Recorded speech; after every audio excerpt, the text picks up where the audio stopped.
സുഹൃത്തുക്കളെ നമസ്കാരമുണ്ട്. കഴിഞ്ഞ ദിവസമാണ് കളങ്കാവൽ എന്ന് പറയുന്ന സിനിമ കണ്ടത്.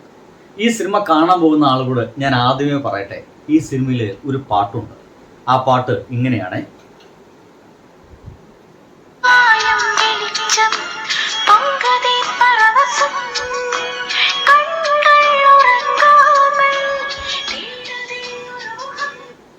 എന്തായാലും പാട്ടൊക്കെ നിങ്ങൾ കേൾക്കുക. ഒരുപക്ഷെ എനിക്ക് നന്നായിട്ട് പണി കിട്ടാൻ സാധിക്കും.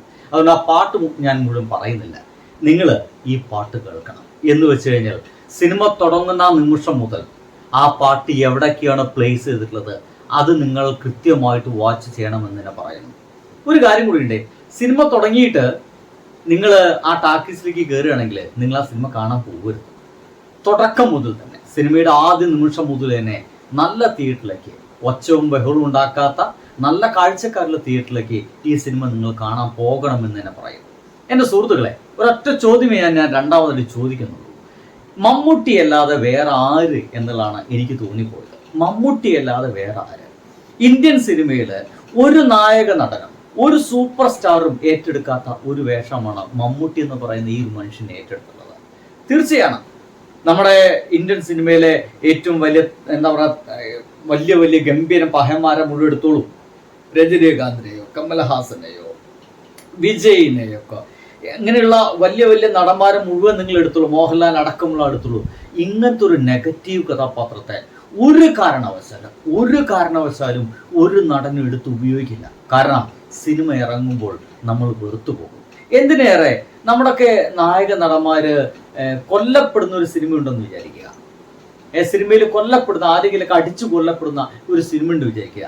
അങ്ങനത്തെ ഒരു സിനിമ വന്നാൽ പോലും അംഗീകരിക്കില്ല നമ്മുടെ നാട്ടിൽ. അങ്ങനെയൊക്കെയുള്ള സമയത്താണ് ഒരു കൊടൂര വില്ലൻ കഥാപാത്രത്തെ അവതരിപ്പിക്കാൻ വേണ്ടിയിട്ട് മമ്മൂട്ടി എന്ന് പറഞ്ഞ ഒരു മനുഷ്യൻ തയ്യാറാക്കുന്നത്. അതുകൊണ്ട് ഞാൻ തുടക്കത്തിൽ പറഞ്ഞത് ഈ ഒരു സോങ് നിങ്ങൾ കാണണം. തുടക്കത്തിൽ തന്നെ ഈ സിനിമ കണ്ടുകൊണ്ടിരിക്കുമ്പോൾ എന്നെ വിറപ്പിച്ചൊരു രംഗമുണ്ട്. ഇയാള് എന്തൊരു ക്രൂരമായിട്ടാണ് ചില കാര്യങ്ങളൊക്കെ ചെയ്യുന്നത് നമുക്ക് തുടങ്ങിപ്പോകും. കാരണം തുടക്കത്തിൽ തന്നെ ആ സിനിമയുടെ ആഴങ്ങളിലേക്ക് നമ്മൾ ഇറക്കാൻ വേണ്ടിയിട്ട് ഒരു സീൻ ഇതിലുണ്ട്. ഒരൊറ്റ സീനോട് കൂടിയിട്ട് എന്താണ് മമ്മൂട്ടി എന്ന് പറഞ്ഞ മനുഷ്യൻ നമുക്ക് തോന്നിപ്പോകും. ഒരു സാധാരണ വീട്ടിലത്തെ ഒരാൾ എന്നൊക്കെ രീതിയിൽ നമ്മളെ ബോധ്യപ്പെടുത്തി പിന്നീട് അങ്ങനെ കാണിച്ചു തരുന്നത് ഒരു ലെവലില്ലാത്ത സംഗതിയാണ്. സിനിമയിൽ ചില പ്രോപ്പർട്ടികളൊക്കെ ഉപയോഗിച്ചിട്ടുള്ളത് ഭയങ്കര രസകരമായിട്ടാണ്. കാരണം സിഗരറ്റ് എന്ന് പറയുന്ന സംഭവമുണ്ട്. മമ്മൂക്ക എന്ന് പറയുന്ന അതിലത്തെ സ്റ്റീഫൻ എന്നൊക്കെ പറയുന്ന കഥാപാത്രത്തിൻ്റെ ഒരു പ്രോപ്പർട്ടിയാണ് സിഗരറ്റ് പലപ്പോഴും ഇങ്ങനെ ആവർത്തിച്ച് വലിച്ചു വിടുന്ന ഒരു മനുഷ്യനാണ്. അങ്ങനെ സിഗരറ്റ് വലിക്കുന്ന ലെവൻ ഒരു നിമിഷത്തിൽ ഈ സിഗരറ്റിൻ്റെ ഉപയോഗങ്ങളൊക്കെ ഉണ്ട്. വലിക്കുന്നതിന് പകരമായിട്ട് സിഗരറ്റിൻ്റെ ചില ഉപയോഗങ്ങൾ ഈ സിനിമയിൽ കാണിക്കുന്നുണ്ട്. എൻ്റെ പൊന്നു സുഹൃത്തുക്കളെ, തകർന്നു പോകുന്ന നിമിഷങ്ങളാണ്. അത് ചെയ്തു വെക്കുക എന്ന് വെച്ച് കഴിഞ്ഞാൽ ഇയാൾക്ക് സിനിമയുടെ ഭ്രാന്താണെന്നേ. ഈ ചങ്ങായി തന്നെ ഒരിക്കൽ ചോദിച്ചപ്പോൾ അത് അങ്ങനെ പറഞ്ഞിട്ടുണ്ട്.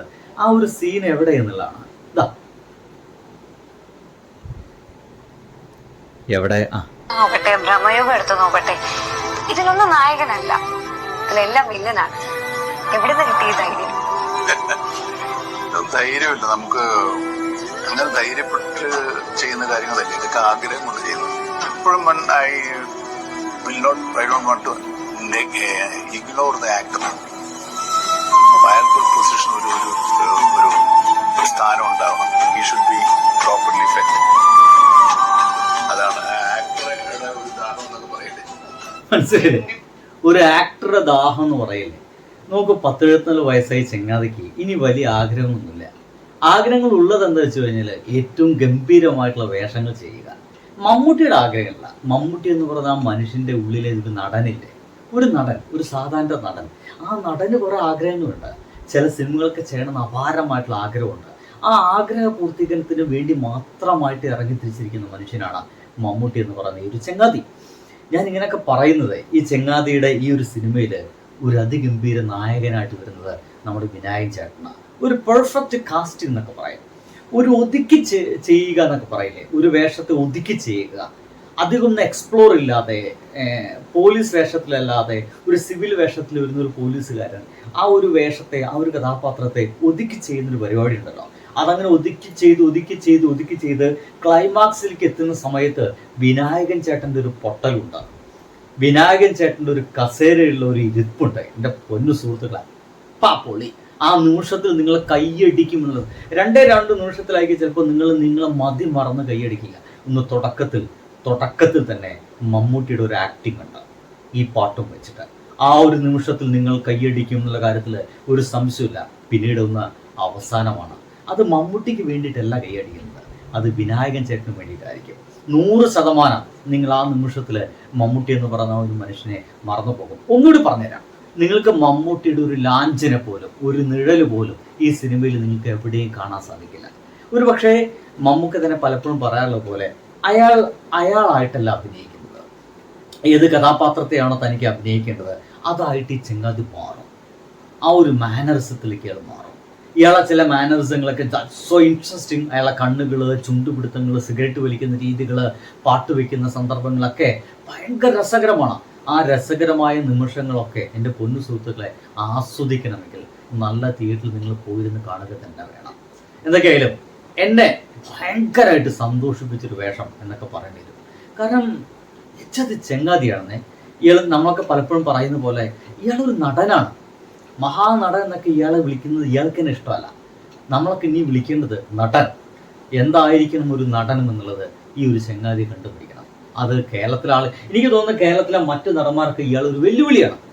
കാരണം നമ്മുടെ പൃഥ്വിരാജൊക്കെ കണ്ടില്ലേ, വലിയ 100 കോടി 200 കോടി 400 കോടിയൊക്കെ ഇറക്കിയിട്ടോടെ സിനിമ ഇറക്കുന്നു, അത് തിയേറ്ററിൽ വൻ പാളീസായിട്ട് പോകുന്നു. ഈ സമയത്താണ് അത്ര വലിയ കോടികളൊന്നും ഇറക്കാതെ വളരെ സിമ്പിളായിട്ടുള്ളൊരു വേഷം കൊണ്ടുവന്നിട്ട് ആളുകൾ ആർമാദിച്ചു പോകുന്നത്. ഇങ്ങനത്തെ വേഷങ്ങളൊക്കെ തിരഞ്ഞെടുക്കാൻ ഞങ്ങൾ തിരഞ്ഞെടുക്കേണ്ടി വരില്ല എന്നായിരിക്കും പൃഥ്വിരാജും ടോവിനോ തോമസും ഒക്കെയുള്ള ആ ഒരു വലിയ താരനിര ഉണ്ടല്ലോ, ആസിഫ് അലി അടക്കമുള്ള ആ താരനിര ഇപ്പോൾ ആലോചിക്കുന്നതായിരിക്കുക. മമ്മൂക്ക അടക്കം ഇങ്ങനത്തെ വേഷങ്ങൾ ചെയ്യുന്നു, പിന്നെ ഞങ്ങൾക്ക് അങ്ങനത്തെ ഒരു വേഷം ഏറ്റെടുത്താൽ എന്താ എന്ന് പറയുന്ന ഒരു വലിയ ബാധ്യതയാണ് മമ്മൂട്ടി എന്ന് പറഞ്ഞ മനുഷ്യ യുവമാരുടെ മുമ്പിലേക്ക് ഇട്ടുവെക്കുന്നത്. ഒരു വലിയ കടമ്പയാണ്. അത് ബ്രേക്ക് ചെയ്യാൻ കഴിഞ്ഞാൽ ഭയങ്കര കഴിവായിരിക്കും. മമ്മൂട്ടി എന്തായാലും തൻ്റെ ഇമേജ് ബ്രേക്ക് ചെയ്തിരിക്കുകയാണ്. എന്ത് വേഷവും ചെയ്യും, അഭിനയിക്കാനുള്ള സാധ്യത അതിൽ ഉണ്ടായാൽ മതി എന്ന് മാത്രമാണ്. സുഹൃത്തുക്കളെ, ഞാൻ സ്പോയിലറൊന്നും പറഞ്ഞിട്ടില്ല, അതിലൂടൊന്നും കടന്നു പോയിട്ട് എന്ന് വിശ്വസിക്കുന്നു ഇല്ല. ഒരൊറ്റ കാര്യമേ പറയാനുള്ളൂ, നിങ്ങൾ ഇപ്പോഴൊന്നും കമൻ്റ് അടിക്കണ്ട, സിനിമ പോയി കാണാം, എന്നിട്ട് വാ. ബൈ.